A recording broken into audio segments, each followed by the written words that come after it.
Welcome to Undercover Customer, your only source for understanding mystery shopping.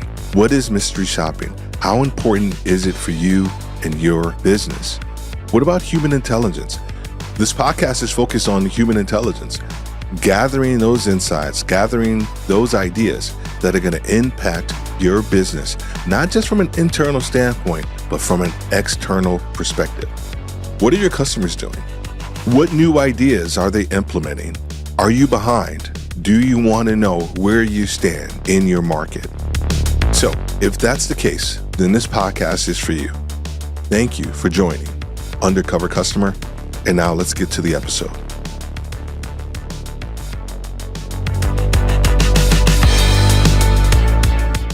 Welcome to the Undercover Customer podcast. You know, one of the things we wanted to do this year, we wanted to create a study and we wanted to understand where the consumer is in this new year. It's a new administration, lots of things going on. And so we wanted to create a study, and part of that study involved 1,000 plus surveys and also 1,000 mystery shops. And so the results of all of that is going to be coming out really soon.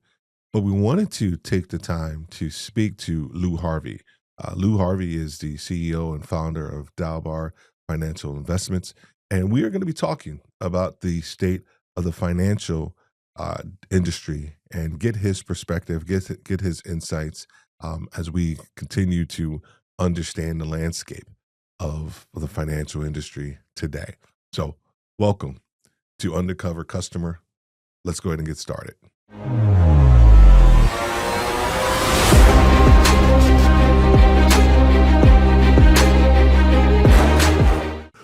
Well, I'm excited to talk to you today, Lou. Could you do us a favor and introduce yourself, and then we are going to get right into some of the questions that we have for you today. Okay, thanks very much. And welcome everybody. My background is been in the financial services industry for about 50 years, studying the investment business in the US and in Canada. My view generally of where things stand is when I first got started in the business, investing in mutual funds was a new dream. Things like 401ks and those kinds of things didn't exist. So today, investing has become mainstream, and certainly in terms of retirement plans, since I mentioned 401k, it's become it dominates retirement plans as opposed to the traditional pension plans that were there when I started. Today, we have a 50-year-old company that's been through the mill, and I think we've taken a customer perspective on our business, understanding what the customer, whether that customer be the investor or an institution, but what is that customer facing, and how do we win the love and appreciation of those customers. Excellent. Well, I appreciate that, and I think that's a good segue into what we're going to be talking about, right? We'll move into sort of the state of the financial industry from post-election and sort of moving forward. But I do want to take a look back. I do want to go back maybe the last 4 years and get your perspective on exactly what you just mentioned. The consumer, whether it's the individual or the actual institution. What were they feeling? How were they financial health-wise? What were some of the concerns and some of the weaknesses that they saw within the market that impacted both of them? To really answer that, I have to take a little departure. No worries. What the big thing that I think occurred about 4 years ago, or during the last 4 years, is the industry suddenly and without any other basis decided that social factors should be included in the investment decisions. Social factors as like race and all of those kinds of things suddenly got introduced. no evidence whatsoever what effect they have. You know, so it that I think has been one of the biggest disappointments for me in the business, in that it was literally just irrational. Okay. Um, Can you go a little further on that one? You mind going a little further on that one? Because I think that's an sure. important point, right? So why do you think that they were introduced, into the market space? Um, Popularity in the marketplace, Mm, yeah, woke and all of those kinds of things were introduced, and it spilled over into the investment area, which has historically been statistics, data, show me the facts and figures. And then all of a sudden, we introduce ESG, environmental, social governance kinds of factors as determinants. So, why on earth should somebody be buying and choosing an investment or choosing a way to go based on their skin color?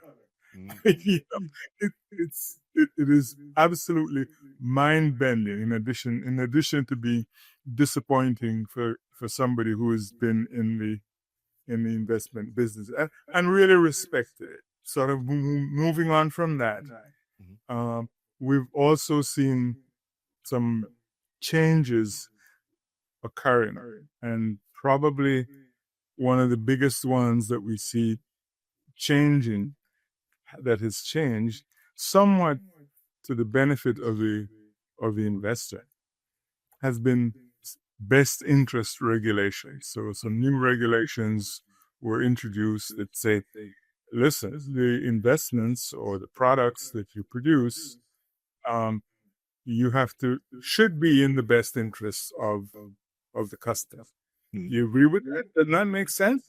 mhm, Well, in order to do that, I would think, and it's my humble opinion, that if you're going to act in somebody's best interest, you first have to determine what that person's best interest is.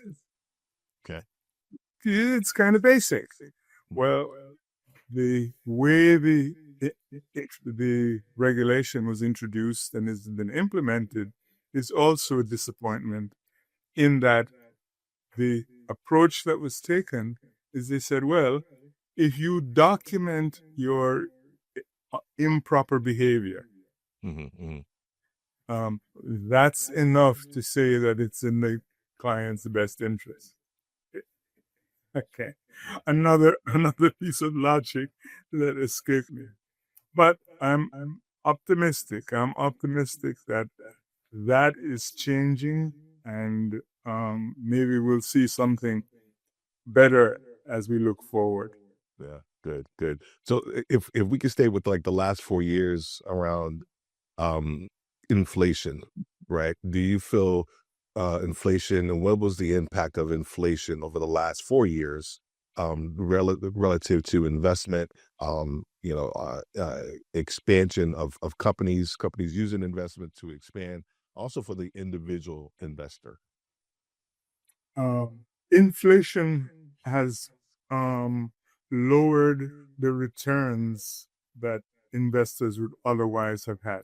Mhm, So if I put um, blinders on and just look at inflation, if we did not have as high inflation, the return on the S&P 500 would mhm, probably be, you know, 100 basis points higher. And that's not something one can prove. But if you look at it historically, that's what's happened. You tend to have somewhat lower returns at the times when inflation is high. yeah, yeah. In terms of the investor, inflation has scared them because they simply, you know, didn't have after buying their groceries, to use the popular analogy, they don't have enough money to invest. That's the much smaller impact, though. Mm, People who are in an investment program, tend to stay. mhm, Not too many of us have the privilege of being discretionary. This week, my supermarket bill is $200, so I can't put my money in a mutual fund. I mean, that typically doesn't happen at that level. But I think the biggest effect is really just the fact that returns would have been higher um, had um, had there not been inflation. Yeah.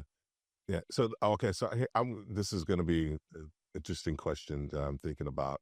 All right. Yeah, So if someone was to of last 4 years was to get you on the phone, let's say yeah. 3 years ago, and they said, "Hey, give me two things that you would want to see done differently, like right now." I'm thinking like for the last 4 years, right? Because yeah, I know you have some perspective. What I change right now? Yeah, yeah. What would you have changed? What would you have changed like 3 years ago? Someone got you on the phone and they said, "Hey, give me two things that we need to really think about in order to kind of move, reduce inflation, increase investment." And what are two things? Steve, I, I did already tell you, Yeah, I as know. you talked about that, the A number one thing is this investment decision making. I think that is corrosive to the investment process. Meaning that when you really look at it, if somebody decides I don't want to invest in this mutual fund because the portfolio manager is gay. Mm, Makes economically it makes no sense. There is no data to support whether gay portfolio managers produce better results than straight portfolio managers. And mm, it's that is so wrong. mm, Um, and I'm delighted to see that we're changing that around. We're moving away from that. More and more companies and businesses are moving away from those kinds of irrational decisions. mm. Right. Um, And what's number two? Number two is the regulations. Mhm, Yeah. mm, mm, Uh, we do need regulations in the industry. But more importantly than regulations, we need to change practices. mhm, In the current world, um, in advisors and investment companies are paid only for the investments that people make and from the investments that people make. The services that they provide is separate from that. mhm, mhm, mhm, So, you know, if you go to the doctor, how would you like to get paid based on what disease you have, or what not what disease you have, but what disease that doctor specializes in? mhm, mhm, It does. We we need to get away from that dependency and provide services that people need, that are in fact in their best interests, mhm, and the kinds of things that will help them achieve their goals, mhm. so that it becomes a really valuable service for people who are not specialists in the market. Okay, excellent, excellent. All right, so let's switch gears and let's move into uh post election, right? So we're already in the throes of it right now. It's as we're recording this, it's February. Um what are your expectations of the new administration relative to investment for the individual and also for institutions? We'll talk a little bit, of course, down the line here in a second about AI and its impact sort of over Yeah. the overall marketplace. I would, yeah, but yeah, 100%. And I just wanted to get your perspective on on right now some of those thoughts. Well, the great news is that the current administration has a laser-like focus on GDP growth. Mm-hmm. And I categorize it as GDP growth, Mm. even though politically, what you'll hear is funding the military. That's a huge driver of GDP growth. Um, Natural resources. I say natural resources. On the TV, they talk about, digging for oil and all of that stuff. But energy, going after energy, is just one of the natural resources that I think will drive the wealth of the country. Mm-hmm. Technology, you know, Mm-hmm. we're on the verge of huge technological breakthroughs. And, you know, clearly the government is focused on that. I guess one of the indications is that the best known technologist in the world is sitting in the White House. It's Musk, Mm-hmm. right? I mean, he is clearly a technology guru, but sitting right next to him is the seat of power. So um, you've got health, you've got education, and then the other thing that I think they're focused on that is appropriate is manufacturing. Mm. Yeah. Agreed. We've lost sight of manufacturing, so right now we're the world's biggest consumer, but we're not the world's biggest producers, which is we have to depend on somebody else, and I think that is being addressed to a great extent. Yeah. And then so that will lead that would provide a foundation for the tariffs, right? Relative to Definitely a driver. so is that the is that was that the rationale behind that with Mexico, Canada, and all the other countries from your perspective? Absolutely, absolutely. I mean, when I look at it through the lens of a investment guy, I Mm-mm. guess what what I see is stimulus, stimulus, stimulus for economic growth coming directly in the form of the tariffs. And I mean, I was so delighted to hear the other day about the term reciprocal tariffs, which is precisely what we expect to happen um, with tariffs. If you just pictured, if I said to you, if you charge me $1, I'm gonna I'm gonna charge you $1. You're immediately gonna want to reduce the dollar, right? Right, I right. mean, here, The impact. Hmm. this is what's gonna happen, and it's that simple logic that is I see is behind the tariffs. And this discussion about whether it causes inflation or it does this, no, it's simple. It's simply saying if you go out and force somebody to pay you money, they're going to do less of that. Hmm. So what I'm going to do is I'm going to want to reduce my tariffs, you reduce your tariffs, and then what do we have? We have a driver of our economy. Yeah. Yeah. So there's a lot. So even based on what you're saying, though, there's still in the market. There is still this sense of uneasiness around what should I do from an investment standpoint, and I think part of it is still waiting for a lot of the dust to settle on different decisions that have been made. Um, if it's that's July, October. And the dust has settled on a lot of whether it's executive orders or there's other, even the back and forth with the tariffs. We know there's been at this point in time when we're recording this, there's been like a 30-day sort of stoppage, on the tariffs with different countries. Um, w- what will make investors want to invest more? Because right now, I almost feel like they're holding out. They're holding out.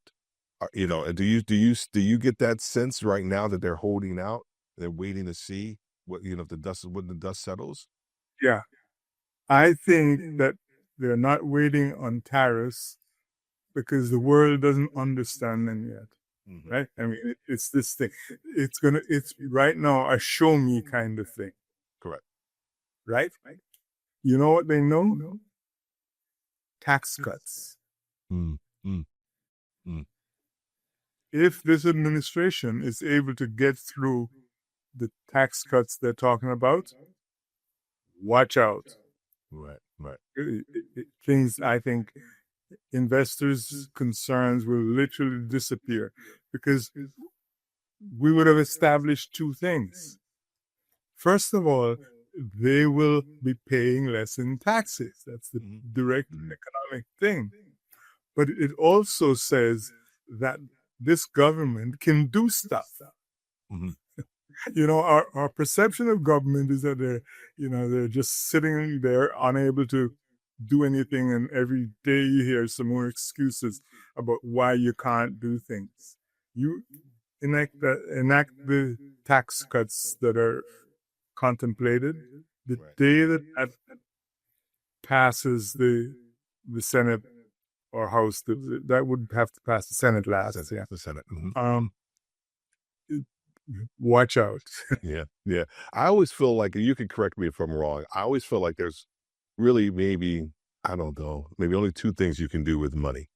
You can either spend it or you can save it. Right. Yeah. I don't know if there's a third or a fourth, but in my life, Yeah. you know, No, that's I think that's accurate. you're right. So I think when you get more in your pocket, right, you can do either of those two things. You can either spend it or you can save it, which is, of course, we're related to investment as well. Right. So I think that the tax cut argument and perspective is well founded. One of the areas that I want to move into, because you cannot turn on the TV, you cannot watch any CNBC, whatever, Fox Business. It doesn't matter where you go to watch any business, uh, uh, artificial intelligence, right? It is all over the place. It's taking over the topics. There's whether it's unfounded or founded fear within the job market, Yeah. about AI taking its job. But I don't want to talk about that per se. I really want to think about it in the context of, the financial institutions and investments, and maybe the role that it's playing, therein. What are your thoughts about, AI and its impact on going forward, and around investment decisions? What people have been doing in the professionals in the investment business from I entered decades ago. You don't want to tell everybody.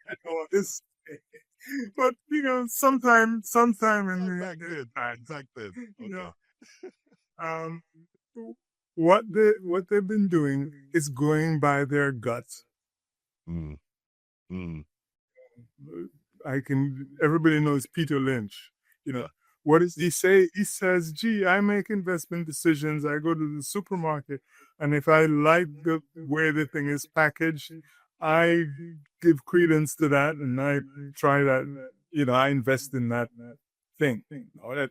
That's Yeah. like a joke kind of Yeah. thing, Yeah. but Mhm. it reflects a mindset that is really just guessing. Mm, mhm, mhm. What you can do with AI is you can put a hypothesis out there Correct. and test the hypothesis based on an enormous amount of history. Correct. So that instead of simply saying this is a nice little package, what I could do is say, well, if we invest in this package and events occur as have over the last 50 years, Mhm, mhm, mhm. how will it look? Yeah. Agreed. And you can do that with a pencil and a piece of paper if you have a couple of 100 years. AI, it's a couple of seconds. So, what you're able to do is you can develop and test strategies in the lab rather than with people's money. Yeah. Agreed. So, Yeah. You can try things 30 different ways and see what works, see what doesn't work, why it works, and build in investment protection so that we don't have dramatic failures and you're hedged against um, you know something breaking. Yeah, agreed. When I think about AI, there's two areas that I think, or maybe three, if you will, that I think are important for people to think about. And you just mentioned it around testing in the lab. Part of that is going to be the inputs that people place inside of the AI system, right? So I think a lot of data. I think a lot of data storage companies, and we start to think about your data stacks within different companies, and how are they actually set up and organized in order to actually input properly into the AI systems. But then it's the output, right? To your point as well. So you're testing something in the lab, you get a particular output based on the scenario that you run. But the very part that I think is the most important is going to be the strategic decisions that you make based off of that data, Based off of, yeah, based off of that. And I don't think enough credence has been given to that. I think we talk about the input, and then we talk a little bit about AI and maybe the output, but no one really talks about that strategic decision that needs to take place as a result of that AI. What are your thoughts on that?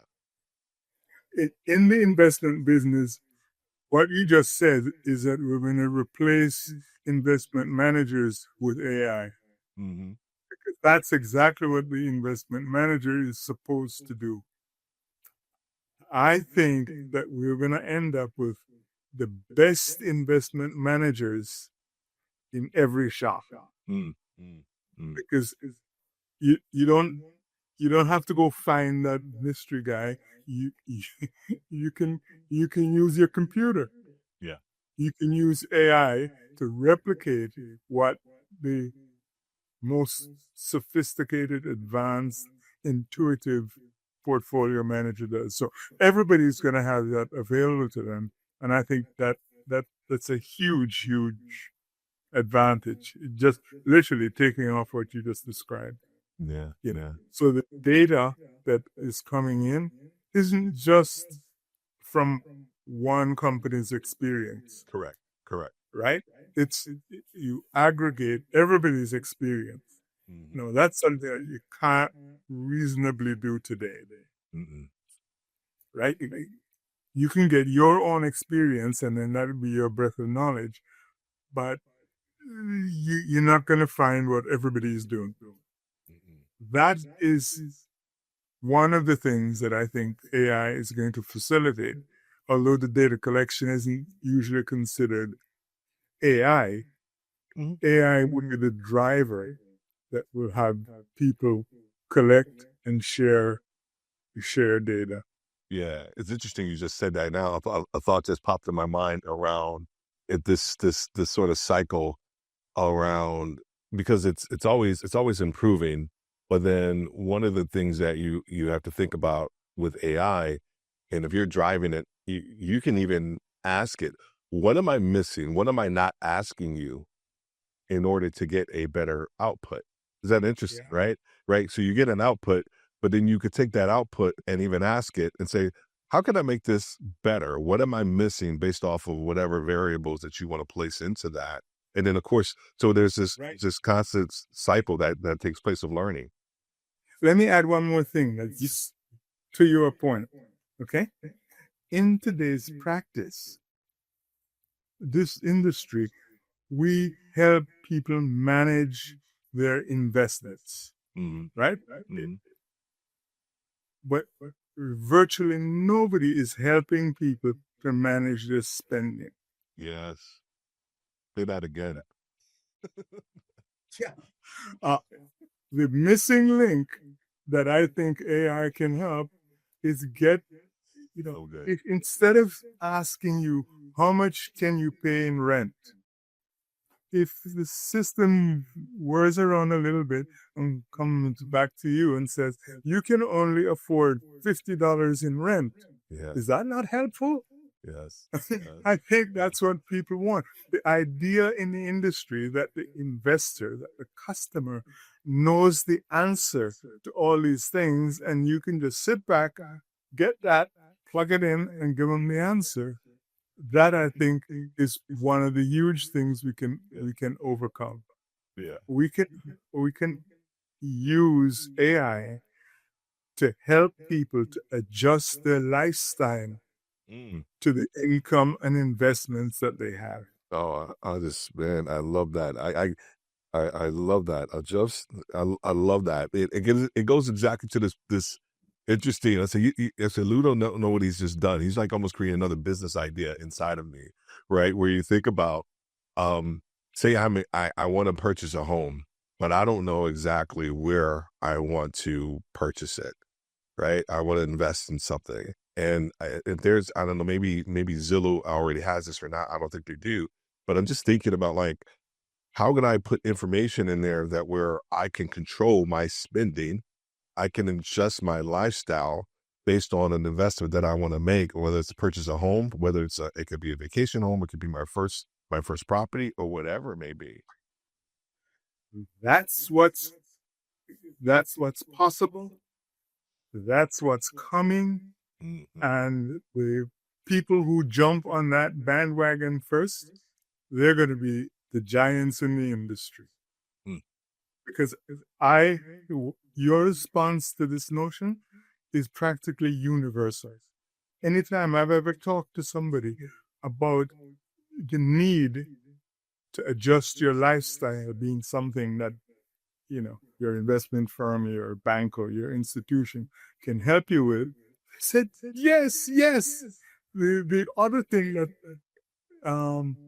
I think is in that realm of asking your customer. Mhm. If you ask your customer, one of the practices in the industry is to ask the customer what their risk tolerance is. Right. How much risk Right. can you take? Correct. Correct. Now, tell me, Steve, honestly, do you know what your risk tolerance is? Yeah, and it's a great question. That's such a great question. What the hell? That's such a Okay. great question. Except as an industry, we go out and we ask the investors who don't know how to spell investments. What someone else is What's your risk tolerance? if that's such a loaded question. Tolerance, risk tolerance has to be something that's calculated for you. Yeah. Meaning that if you have to buy that house you're talking about, you can invest aggressively to get there, running the risk that you blow it, Mhm. or you can be more conservative, and that's how you determine how much risk somebody can take based on what it is they want and need to do. Right. Well, I also think there's an element of fear associated with that question when you talk about risk tolerance, right? Because what they're really asking is like, what's your regret number? Like, how much do you feel that you can invest in order for you not to feel like I can still make ends meet, or I can still take care of X, Y, and Z, right? What's that fearfulness level that you have? And I think if you could take that out of the equation or help to reduce that from an investment standpoint, then guess what? I'm going to want to invest more with you. Also, it helps me adjust Or your less. style or less, or less, or less, or less. You've got to be 100%, 100%. But the mentality of adjusting your lifestyle right now it becomes the investment just doesn't become about just doesn't become monetary, right? There's monetary exchange. There's an emotional connection to what I need to do, how I need to invest, the lifestyle, the adjustments that I need to make in order to feel the way that I want to feel. Yeah.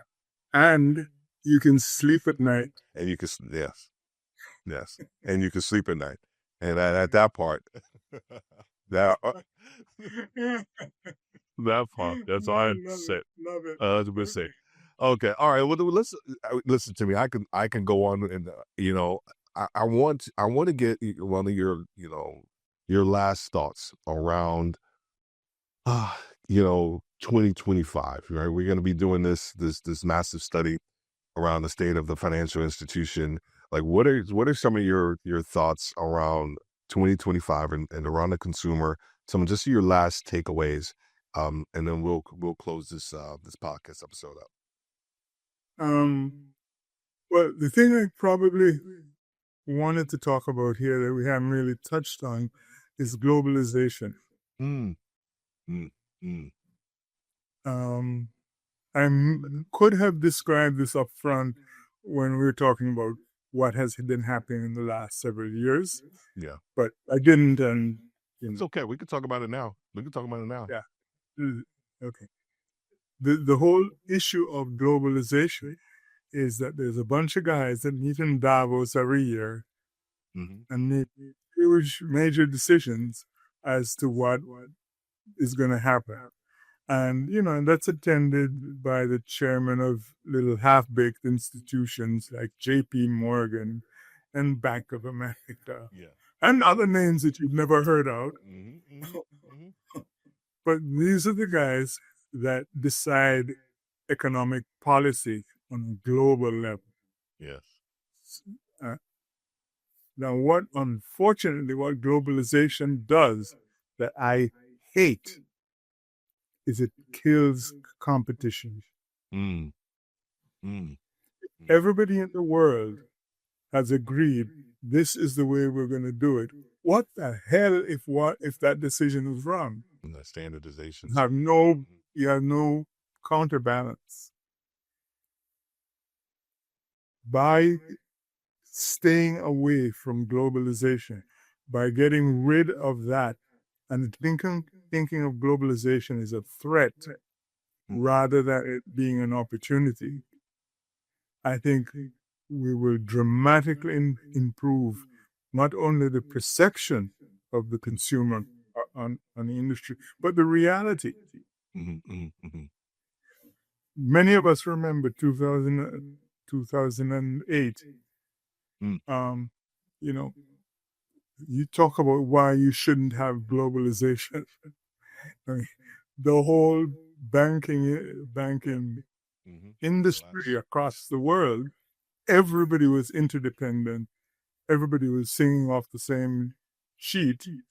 And so, when the proverbial stuff hits the fan, it really, really hurts. Mhm, So that is something I haven't seen much of in the current administration, mhm, mhm. but I wish very much that they would focus on that and become more independent, not only in the United States, but, the rest of the world too. We shouldn't be all in lockstep. Right. Right. So let me play devil's advocate on that one though. So, but how can we everybody, all the countries are so intertwined now. All of them, banking systems, um, um, job markets, technology. We are all in. We've created this interdependency on on this the idea around globalization. I remember when I was in grad school, it was and even undergrad.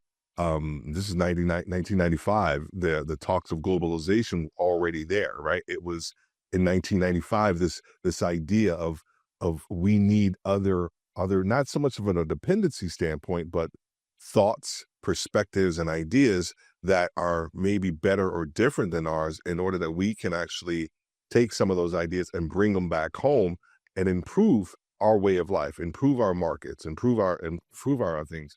But so to your point, to your perspective, it's actually weakened.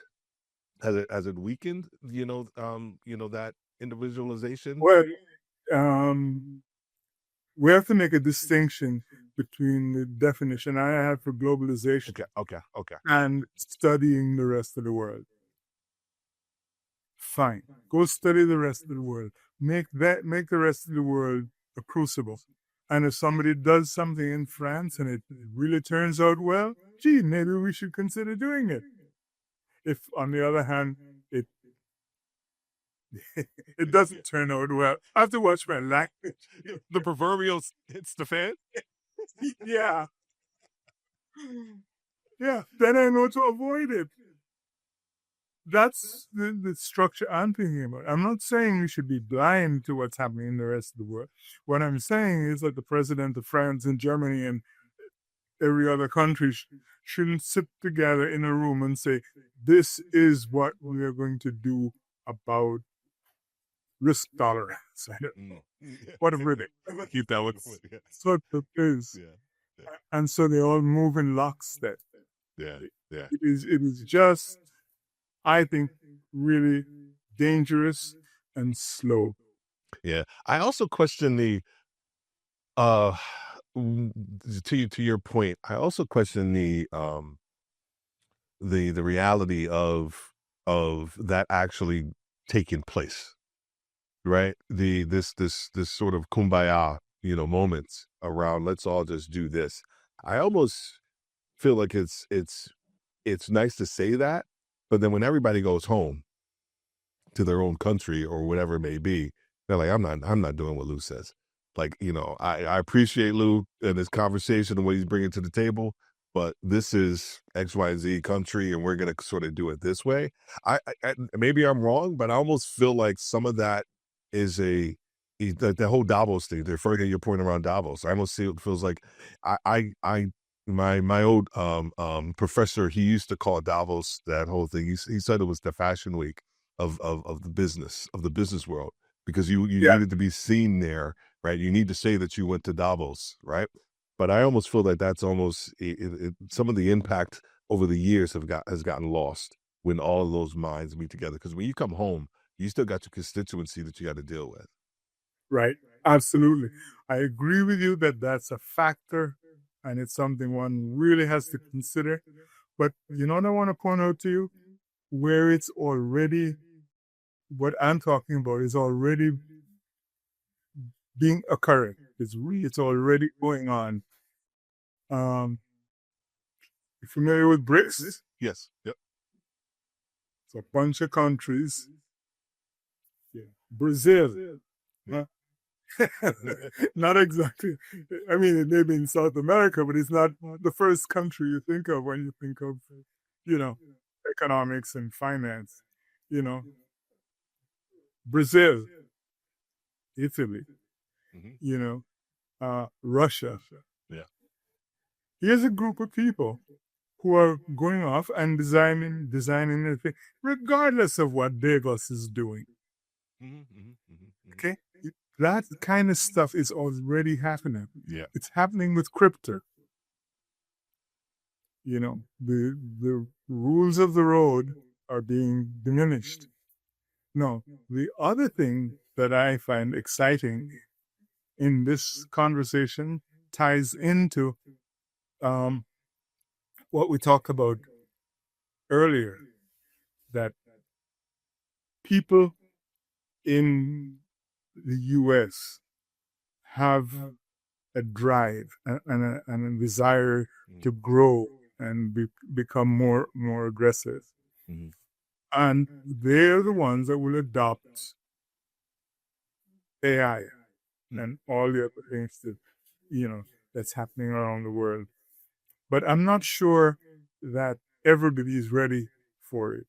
So that eventually, Agreed. Agreed.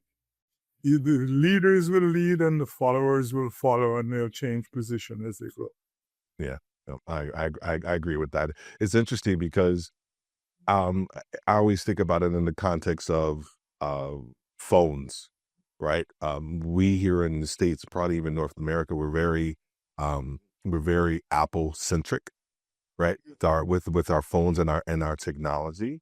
But you think about the rest of the world, they're Android based, and so we have an affinity for new, fast, maybe fresh. Even though I think that the Android platform is a lot better, but I think from a marketing standpoint, we've fallen for that, and that allows us to want to move faster, want to think faster, want to know things even faster. And I think the rest of the world, sometimes they'll play catch up to us here in the States. So it's almost I agree with your point. It's a mentality that we have here in the States. What's another point that you want to talk about for as we close up for 2025? I love the globalization conversation. I love it. Yeah. I loved it. I loved it. Another pet peeve of mine, I guess, has to do with pricing of financial services. Mm, mm, It seems to me that financial services should be value based. In other words, if I provide you a service that's really valuable to you, you should pay me more. And if it's not my cup of tea, you should not use the service or pay me less. Yeah. The way we do it today is it depends on what product you buy. Mm-hmm, mm-hmm. And if I advise you to buy this product is going to pay me some money, and that's how I earn my keep. It could mean that I spend 30 seconds with you or 3 days with you working out all the details of the house you want to buy in 10 years and really get into helping you make decisions. The compensation I receive is exactly the same. Mm-hmm. The decision as to whether I get compensated is on whether or not you put your money in my investment, Mm-hmm. Mm-hmm. not what's in your best interest. To pick that phrase that I picked on before. Yeah. So yeah, value-based pricing. If you go, take a page out of the medical book. Not that I'm saying our healthcare system is good or anything, but here's a redeeming value. If you go to the hospital and you have a 5-minute little fingernail that's busted, it'll cost you $50. Right. If on the other hand you have a brain tumor, it may cost you $50,000. Mm-hmm. Mm-hmm. Suppose they were charging you based on, events or your weight, how heavy you are, Right. or it wouldn't make any sense. But that's what we do on the financial services side. Mm. We should be looking around and saying, you're going to do a soup to nuts evaluation of your plan for your entire retirement. Mm. That's probably a little different than I have this problem and I have this bill that I want to pay. What's the best source for the money to pay for this bill? And yeah, I don't. Some not too deep Right. kind of evaluation. I should pay less, but there's no discrimination. There's no determination of where the value is and payment for that value. That's good. That's good. I like that. I like that. Well. Maybe after they listen to this podcast, they'll they'll start adopting some of this. Great. Excellent. Excellent. Well, hey, I've been looking forward to this all week. Our conversation, and you didn't disappoint. As I knew you wouldn't. I I enjoyed learning more about just your perspective. But I think more importantly, I think anybody that's going to be listening to this, they're gonna walk away with some really good perspective on what took place the last 4 years, but where we are now, and what are some of the things that we need to do, one as individuals, but also as financial institutions, to do differently in order to help the consumers meet their needs. I love, and we're going to probably be highlighting this when we do this in editing. Is going to be around the adjustments to lifestyle. Like that point right there that you made right there is going to be worth the watch for anybody that's going to look and listen to this podcast. So I thank you for your time today, Lou. I really do. Okay. I should also point out to that issue. We've written a paper on the subject, We call it prudent asset allocation. So if anybody is interested in it, it's online, and I can send you a link to it. Excellent, excellent. No, we'll definitely make sure we have a link to it in the show notes, and then anytime we actually put any of these clips of the video out, we'll make sure we have a link to that so people can go and download it as well. Okay, great. All right. Excellent. Thanks so much, Lou.